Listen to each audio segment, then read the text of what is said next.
Another record low tops our business news this morning. The U.S. dollar fell to a post-war record low today in Tokyo, then edged slightly higher to close at 135.50 yen. Dollar also slipped in early European trading. And lower interest rates are brightening the outlook for many investors this morning. West Germany's decision to cut its interest rates is being hailed as a strong sign of international economic cooperation. And here at home, leading banks have also lowered their prime lending rate by 1/4 point to 8.75%. It's the second time in 2 weeks now that the prime rate has been lowered. News of those lower interest rates helped to boost stock prices Thursday. The Dow Jones Industrial Average jumped more than 40 points in heavy trading to close at 1,985.41. Standard & Poor's 500 stock index closed at 254.48. That was up 5.5 points. And the price of gold at 9 o'clock this morning in London, $459.50 an ounce. That's up $2 from yesterday's close in New York.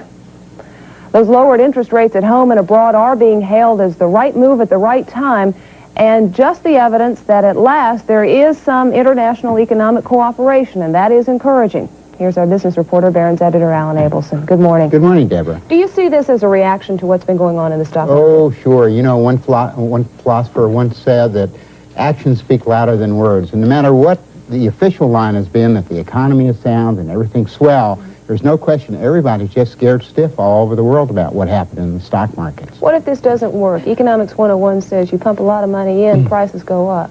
Well, I think ultimately that's true. I mean, this is certainly, it's a temporary cure. It isn't a permanent one. And if we don't get our act together in other respects, or if suddenly the economy doesn't grow out of this, then we're really going to be in the soup, because there's actually nothing else you can do. You can only, it seems to me, apply this kind of thing, throw money at a problem just so long. It's the right reaction at this time, but it can't go on forever, or, you know, we'll be where Germany was in the 20s with a superinflation. How long does this continue at this current state with the lower interest rates before we know whether it's working or whether maybe we need to go to another Well, I think we'll have to watch the markets, Deborah. They've been really the monitors of this. They've been really running, it seems to me, monetary and fiscal policy all over the world. And when the markets decide, or when the investors, international investors decide that maybe times have cooled down, that maybe it's the time to stabilize things a little bit, then we'll know it's worked. If the markets continue to be roiled the way they have, then we'll know it isn't working, and then we'll be in trouble. Is that necessarily the safest thing to be driving an economy or driving policy, is the way the markets react? Well, considering what the alternatives are, you know, politicians don't do very well driving the economy either. I think I'd trust the markets first.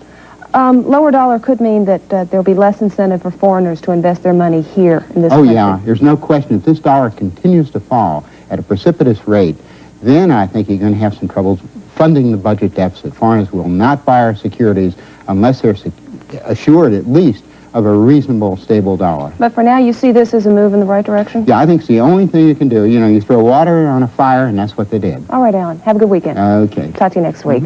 Graduation day for an around-the-world sailor. We'll have details on that right after this.